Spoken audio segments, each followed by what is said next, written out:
Welcome to the new video of NeuroPhilos. Get ready to dive into a gripping tale that will leave you breathless, thinking, and inspired. Whether you're here for the mystery, the drama, or the unexpected twists, you're in the right place. Make sure to hit that like button, drop a comment, and subscribe so you never miss another powerful story. Let's begin ******, the paradox of kindness. Have you ever noticed how strangely the world seems to treat kindness? You do your best to be gentle, patient, considerate, always giving the benefit of the doubt. Yet the respect you expect never seems to come back to you. Fact, the more you offer, the less you receive. Instead of admiration, you find yourself overlooked. Instead of gratitude, you are often met with entitlement. And when you finally pause and look around, you see something that feels deeply unfair. Those who are selfish, manipulative, or even cruel are not shunned. They are respected. This paradox is not an illusion. It is one of the hardest truths of human nature. People do not automatically respect kindness. They respect what kindness represents when it is accompanied by strength. But kindness without boundaries, kindness without firmness, often turns into an invitation for others to test, use, or dismiss you. Think of the small moments in your life when this paradox revealed itself. You held your tongue when you wanted to speak the truth, believing silence would preserve harmony. You accepted an unfair request because you thought saying no might upset someone. You gave your time, your energy, even your emotional support, thinking that your sacrifice would finally be noticed and appreciated.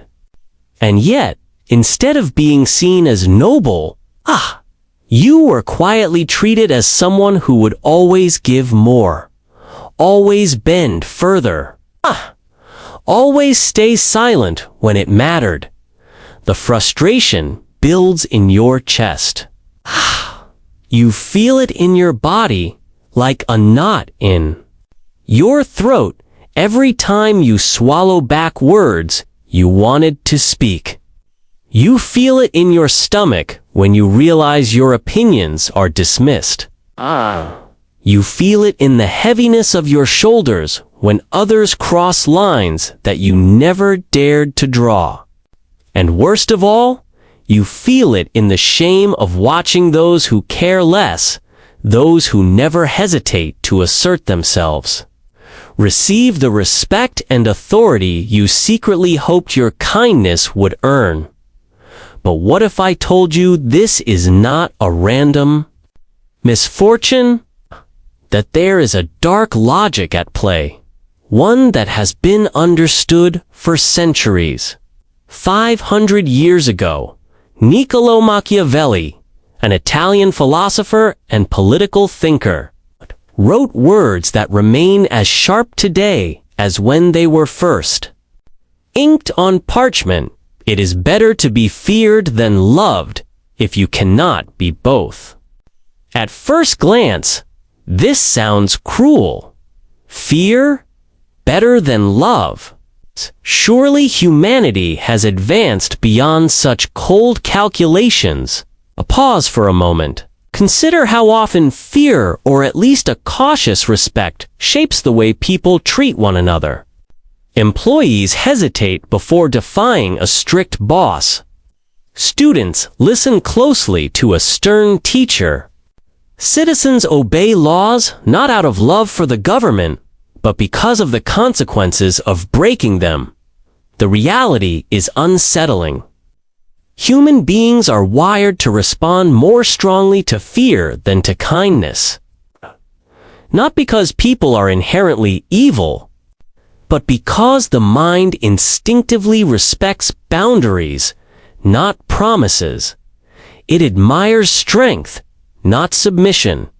It reacts to firmness, not endless tolerance. To be clear, this is not a call to cruelty.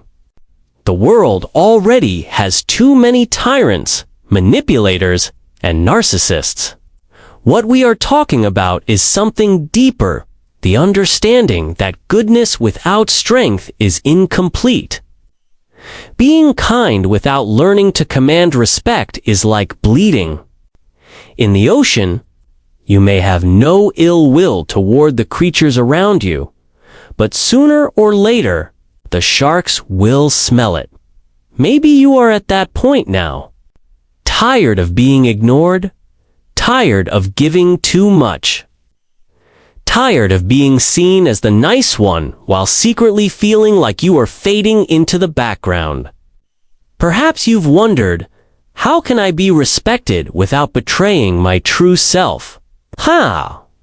Can I show strength without becoming someone I despise? These questions matter because they open the doorway to truth. The illusion that kindness is enough must be shattered before you can build something stronger in its place. Psychology itself confirms what Machiavelli observed centuries ago. People respond more intensely to fear and boundaries than to unconditional kindness.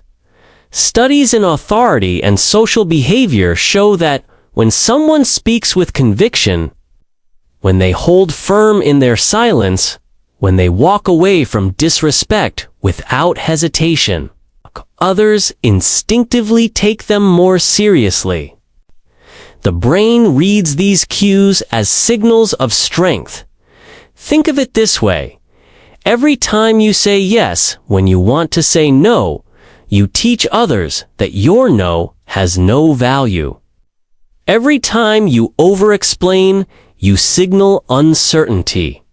Every time you stay silent for the sake of peace, you communicate permission.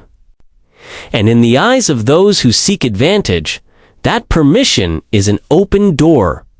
Fear and respect are connected by an invisible thread. One that is not about aggression, but about presence. It is about the quiet power of someone who does not need to raise their voice to be taken seriously.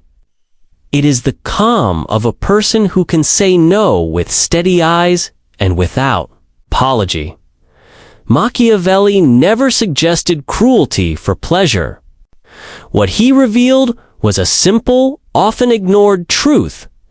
People forget favors quickly, but they do not forget boundaries. They do not forget the moment they realized they could not cross you without consequence.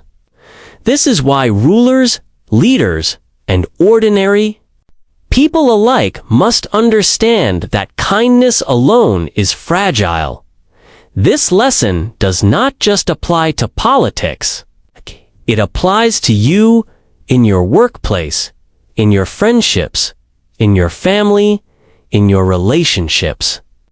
Wherever you go, if you do not set the terms of how you are treated, others will set them for you. And if those terms are shaped only by your desire to be liked, you will rarely be respected. So, as we begin this journey, let me be clear. Being good is not wrong. But being good without wisdom, without strength, without boundaries, that is what leads to pain. And if you have ever felt the sting of being overlooked despite all your efforts, you already know this paradox well. The question that remains is, what will you do about it? Why respect requires boundaries? Respect is a curious thing. We all crave it, yet many of us misunderstand how it is earned. People often assume that respect naturally flows to award those who are kind, generous, and accommodating. after all, doesn't? The world teaches us from childhood that treating others as you'd like to be treated is the golden rule. Yet in practice, something very different happens. Those who always give in, who always please, often find themselves receiving the least respect. Why? Because respect is not born from kindness, is born from boundaries. Psychology has long studied this paradox. Human beings respond to signals of strength more than signals of goodwill. We may appreciate kindness, but appreciation is not the same as respect. Respect is rooted in caution, in the awareness that another person has lines that cannot be crossed. When those lines are absent, even the most generous heart becomes an open field, one where others freely trespass. Think of the people in your life who command attention without raising their voices. They may not be cruel or domineering, but something in their presence tells you they cannot be easily pushed aside. When they speak, their words carry weight. When they refuse, no one dares press further. This is the essence of boundaries. The invisible fence that signals, not with me, not here, not now. Boundaries are not built on aggression. They are not threats or ultimatums. They are clarity in action. They are the small but firm choices that let others know where you stand. For example, imagine a person who is invited to every social gathering, not because people truly value their presence, but because they are always available. They never decline, never say no, and always adapt to the group.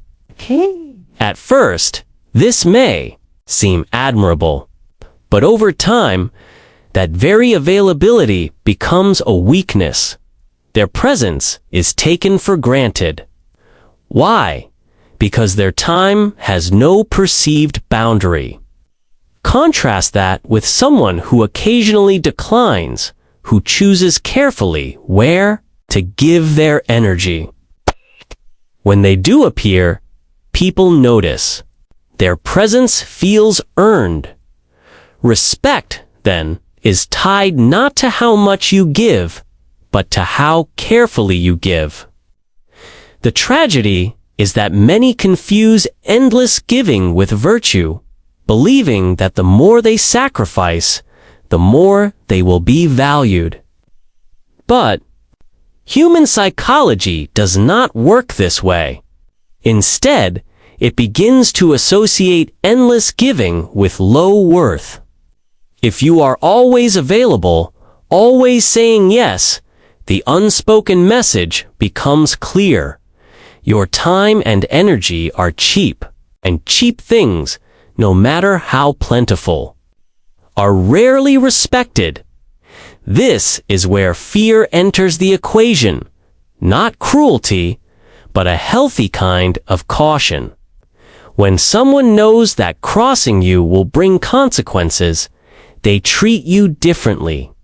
That consequence may be as simple as your withdrawal, your silence, or your refusal to engage. Yet the effect is powerful. Your boundaries become a signal that you are not a playground for others' whims. Consider the opposite scenario. People who apologize excessively, who over-explain, who agree to things they don't want, simply to avoid conflict. What message does this send? It says, I have no defenses, you may cross me, and I will absorb the cost. To the manipulator, to the opportunist, to the careless friend, this is an open invitation. Where there are no boundaries, abuse is born. Now, let's look at this through Machiavelli's eyes. When he wrote that it is safer to be feared than loved, he was not glorifying cruelty. He was identifying a truth about human perception. Love is fickle. It comes and goes with convenience. Care, however, when balanced with fairness, creates stability. Care, when others know there are limits they cannot test, they treat you with a baseline of respect, and that respect, unlike affection, does not evaporate overnight in our personal lives. This means learning to signal authority in subtle but firm ways. It may be in how you say no without excuses, without tremors in your voice. It may be in how you walk away from disrespect, calmly and without drama.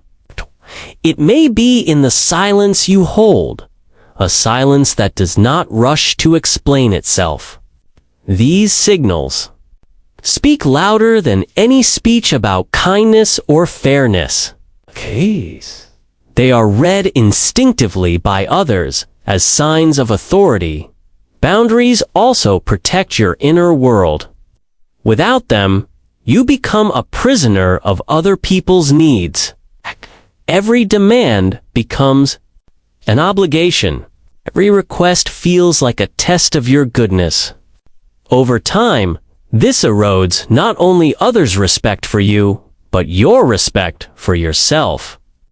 You begin to resent the very kindness you once offered freely. You give with bitterness, not generosity, because giving has turned into a form of self-abandonment. Respect requires boundaries, because boundaries signal that you respect yourself. And no one will respect you more than you respect yourself. Think about it. Why should others treat your time, your energy, or your emotions with care if you do not? Why should they believe your voice matters if you silence it before they do? The world mirrors the value you place on yourself. This does not mean building walls so high that no one can reach you. Boundaries are not about isolation. They are about balance. They allow you to give generously without being consumed, to forgive without being used, to love without being exploited. They ensure that your kindness is seen not as weakness, but as a choice, a gift given by someone strong enough to withdraw it when disrespected. So the lesson is simple but powerful. Kindness without boundaries invites disrespect. Boundaries without kindness invite fear and hatred. But kindness with boundaries, this is the formula for lasting respect. It is the balance between warmth and firmness, generosity and self-protection. It is the posture of someone who says, I will give, but not at the cost of myself. In the end, people respect not the ones who always say yes, but the ones whose yes has value because their no has power. And this is the foundation upon which real authority is built. The dilemma of kindness. Most people want to be good. I want to be remembered as generous, empathetic, and kind. From childhood, we are taught that kindness is the highest virtue. Share your toys, forgive your friends, treat others the way you wish to be treated. This lesson is repeated so often that it takes root in us as unquestioned truth. We grow up believing that if we are good enough, we sacrifice, forgive, and put others first, then surely the world will recognize our worth. But the reality is far harsher. In the real world, unchecked kindness is often mistaken for weakness. Those who constantly give without knowing how to protect themselves, become easy prey for opportunists. And when this truth begins to reveal itself, an internal conflict takes hold, a painful dilemma. If I stop being kind, am I betraying who I am? But if I keep being kind, am I betraying myself in another way? This dilemma cuts deeper than most. People admit, on one side, you fear losing your identity. Kindness feels central to who you are. You worry that if you harden, you will become someone cold, bitter, or cruel, someone you would despise. But on the other side, you cannot ignore the cost of remaining endlessly accommodating. You feel drained, overlooked, and unappreciated. Each act of generosity, instead of elevating you, seems to diminish your worth in the eyes of others. The trap here is subtle. The world tells you to be kind, but it rarely tells you that kindness without boundaries is a form of self-betrayal. Kindness that does not defend itself is not virtue, it is naivety.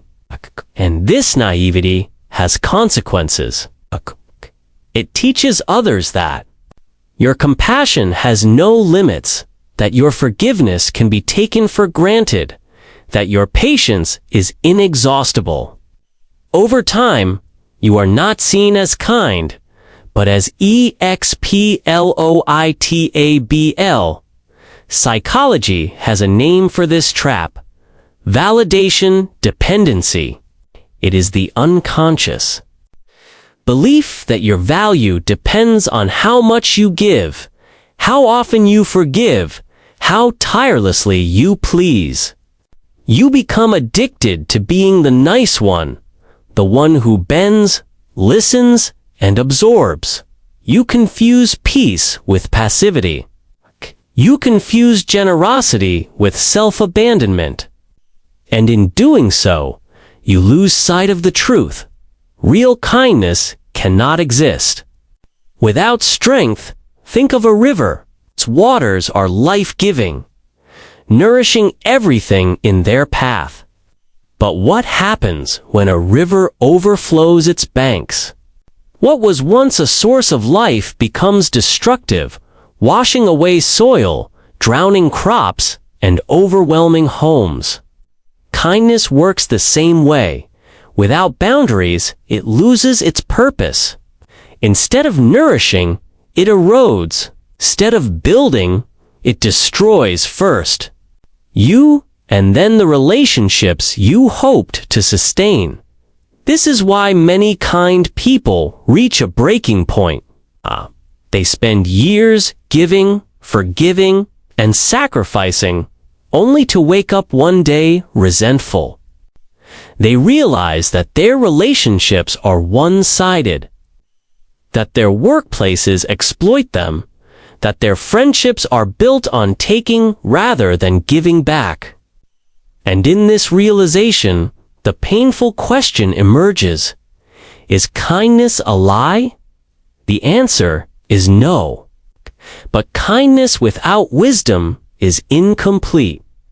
Kindness without discernment becomes self-destruction. To be kind does not mean to be endlessly available. To forgive does not mean to allow repeated harm. To love does not mean to accept disrespect. These distortions of kindness are not noble, they are toxic. And yet, this is where the dilemma grows sharp. For many, the thought of drawing boundaries feels like betrayal. They fear that saying no means becoming selfish. They fear that asserting themselves will drive others away. Here is the paradox. The very people who exploit kindness are the first to protest when boundaries are set. They label you cold, arrogant, or ungrateful not because you are wrong, but because They have lost control. This is where Machiavelli's cold wisdom becomes strangely liberating. He reminded us that people quickly forget favors, but they never forget the moment they were forced to respect a boundary. Kindness alone does not inspire lasting loyalty. But kindness paired with strength creates a presence that cannot be ignored. Ask yourself honestly, how many times have you forgiven someone who did not deserve it? Simply because you feared conflict. How many times have you silenced yourself to keep the peace, only to realize that silence cost you respect? How many times have you smiled while being disrespected, convincing yourself it was no big deal? These small betrayals of yourself add up, and eventually they hollow out your sense of dignity. The real dilemma, then, is not between kindness and cruelty. It is between naive kindness and wise kindness. Naive. Kindness is unconditional giving without boundaries. Wise kindness is generosity, balanced with self-protection. One leads to exploitation, the other to respect. So how do you know when your kindness has crossed the line into weakness? The signs are always the same. You feel drained rather than uplifted after helping someone. You feel invisible in relationships where you give but never receive. You feel anxious before saying no, as if your worth depends on being agreeable. These are not signs of virtue, they are signs of self-abandonment. The first step out of this dilemma is recognizing that there is no true kindness without strength. Kindness that cannot protect itself is not kindness, it is servitude. And servitude disguised as virtue is one of the cruelest prisons of all. The path forward is uncomfortable. You must learn to disappoint others. You must learn to tolerate their disapproval. You must learn to let people walk away rather than let them walk all over you. But in doing so, you discover something greater, that true kindness shines brighter when it is chosen, not when it is demanded. At its core, the dilemma of kindness is a test of courage. Can you continue to be good without being naive? Can you protect your heart without hardening it? Can you draw lines without losing your compassion? These are not easy questions, but answering them is the only way to transform kindness from a weakness into a strength. Because the truth is this: the world does not need more endlessly agreeable people. It needs strong, wise, compassionate individuals whose kindness is backed by dignity. Only then does kindness become not a trap, but a force that uplifts both you and those around you. Machiavelli's cold wisdom. Niccolò Machiavelli lived in one of the most turbulent times in European history. Florence, his home, was a city of political betrayals, shifting alliances, and constant power struggles.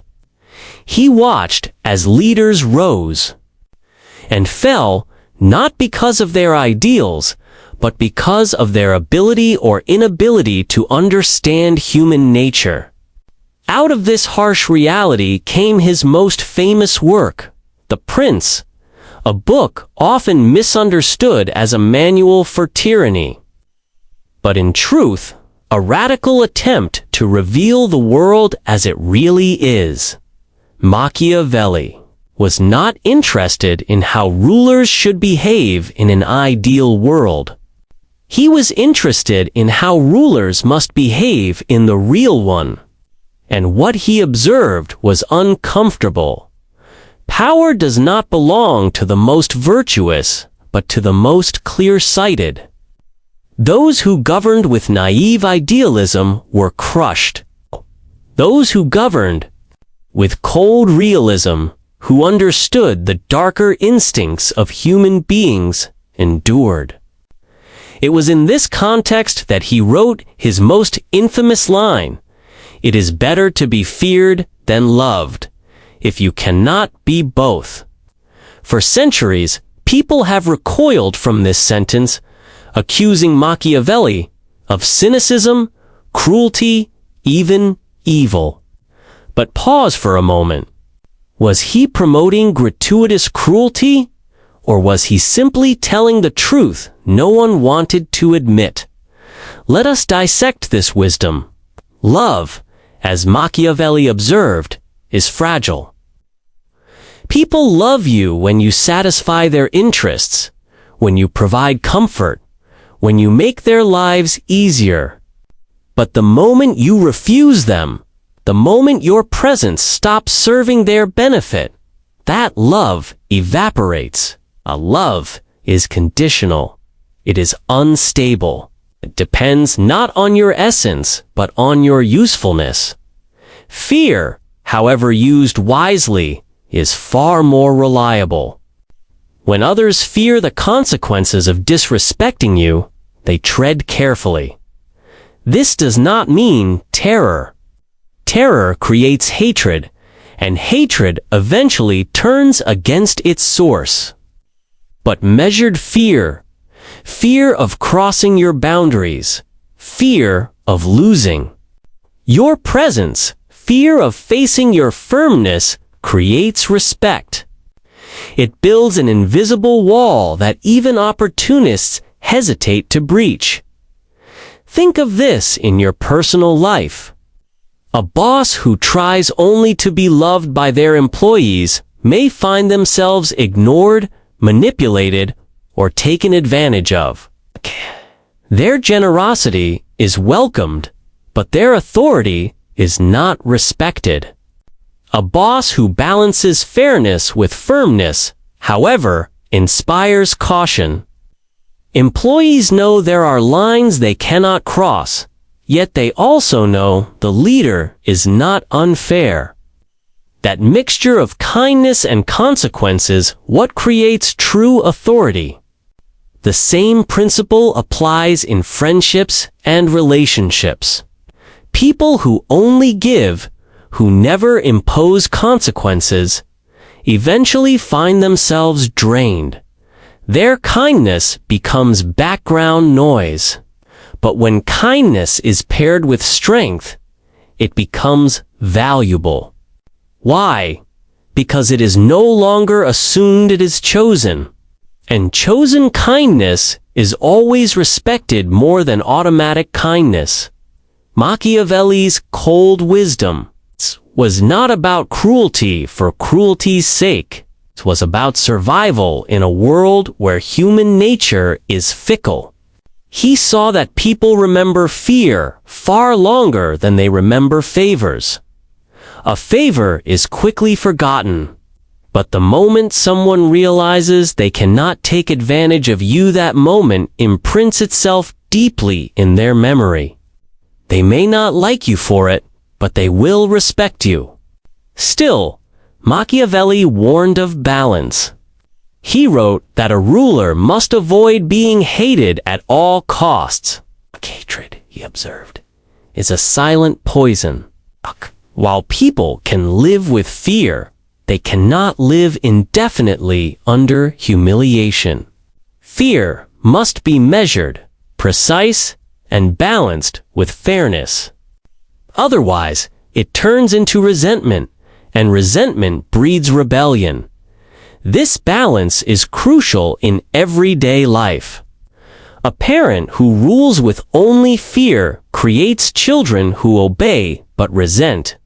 A parent who rules with only love creates children who adore but do not respect.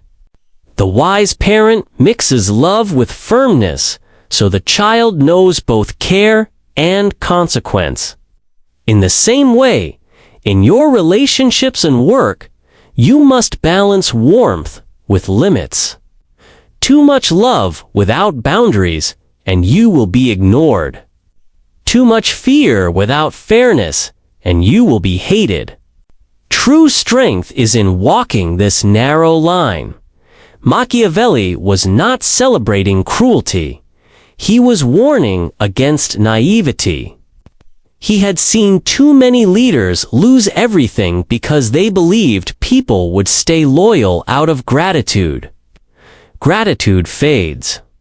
Interests shift. And when they do, loyalty built on love crumbles.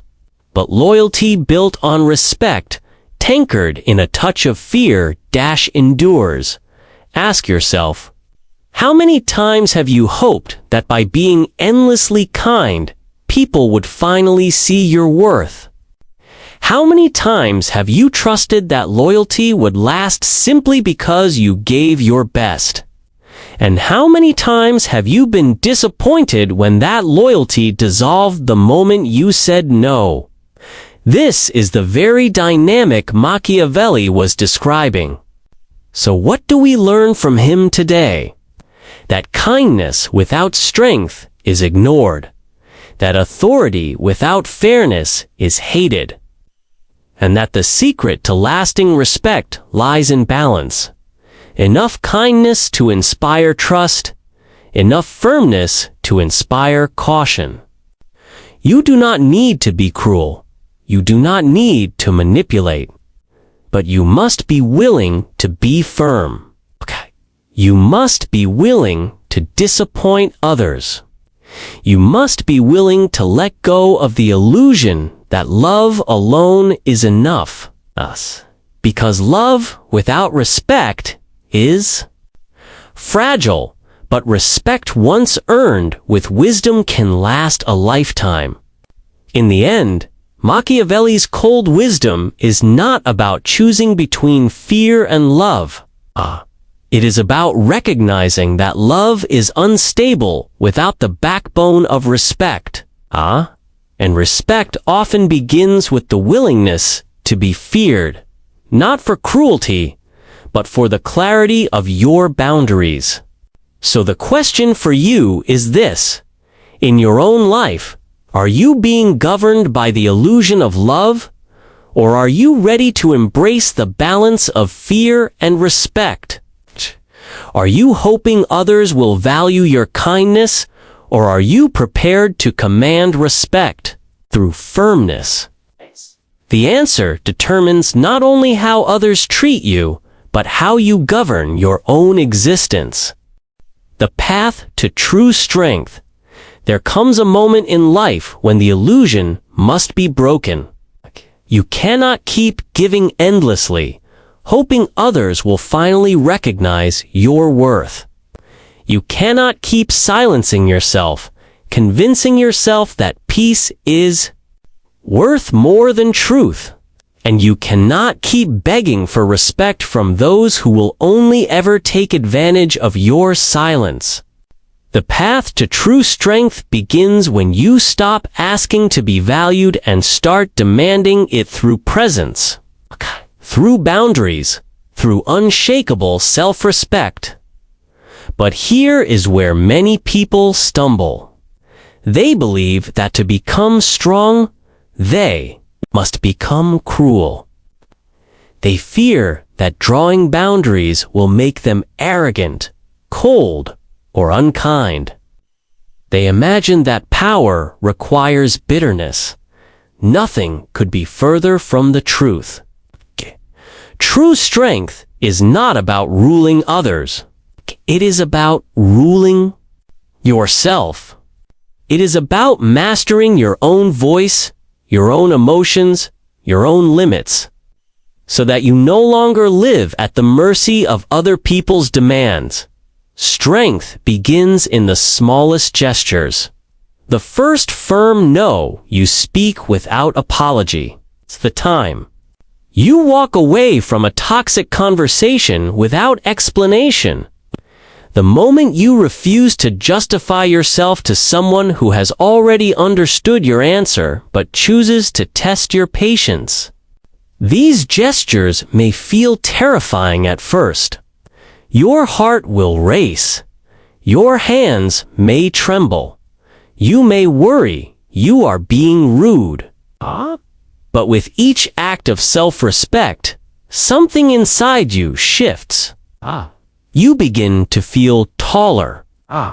You begin to realize that you were never meant to be endlessly available, that your worth is not defined by how much you bend. Psychology confirms what history has shown us. People respect those who respect themselves. They may not always like you for it. Some will even resist, accusing you of arrogance the moment you assert your boundaries. But this is not about you. It is about them losing control. Those who benefited from your passivity will always protest when you begin to resist. But in their protest lies the proof that your strength is working. This is why Machiavelli's wisdom still matters today.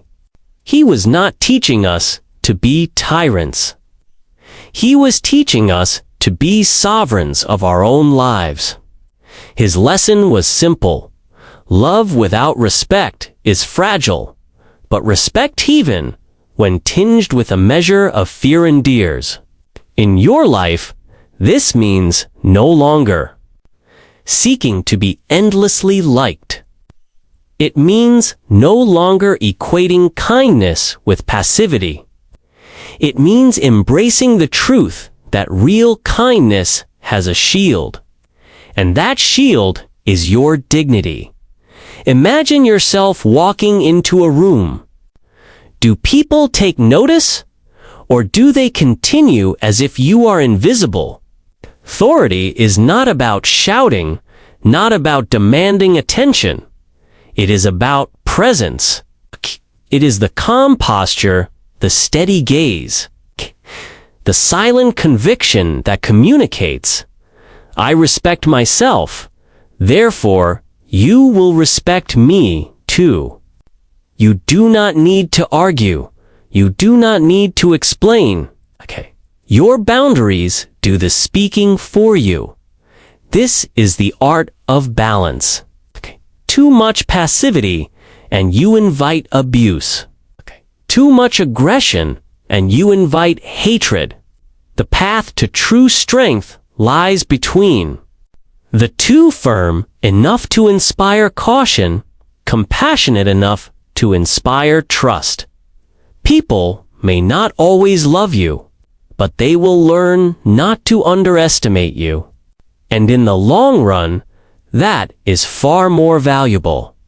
Here is the great shift.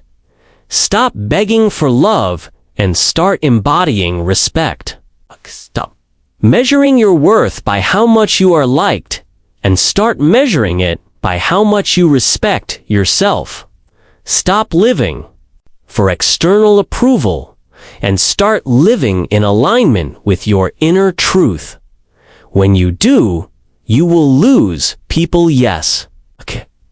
But you will only lose those who exploited your weakness. In their place, you will gain something greater, relationships built on balance, work built on dignity, and a life built on self-sovereignty. True strength is quiet. It does not need to raise its voice. It does not need to prove itself through cruelty. It is the strength of the tree that bends in the storm but never breaks. It is the strength of the river that carves stone not through violence but through persistence. It is the strength of the person who can forgive without forgetting, who can love without being used, who can walk away without guilt. From this moment, understand, kindness is not weakness. Forgiveness is not permission. Compassion is not submission. You can be kind and still be firm. Okay. You can forgive and still impose boundaries. Okay. You can love deeply and still refuse to be disrespected. This is the path to true strength, not abandoning your heart, but guarding it with wisdom. Machiavelli saw the world as it is, not as we wish it to be. And though his words may sound cold, they hide a liberating truth. You do not need to become cruel to survive. You need only to stop abandoning yourself. You need only to wield your kindness with discernment, your forgiveness with balance, your love with dignity. Then, and only then, will others treat you not as an afterthought, but as a force. The paradox is resolved here. You do not stop being kind. You stop being naive. You do not stop giving, giving to those who exploit. You do not stop loving, stop loving without respect. And when you finally embody this truth, you are no longer overlooked, no longer dismissed, no longer disrespected. You become whole. The world may not always love you, but it will never again underestimate you. And that, in the end, is the path to true strength.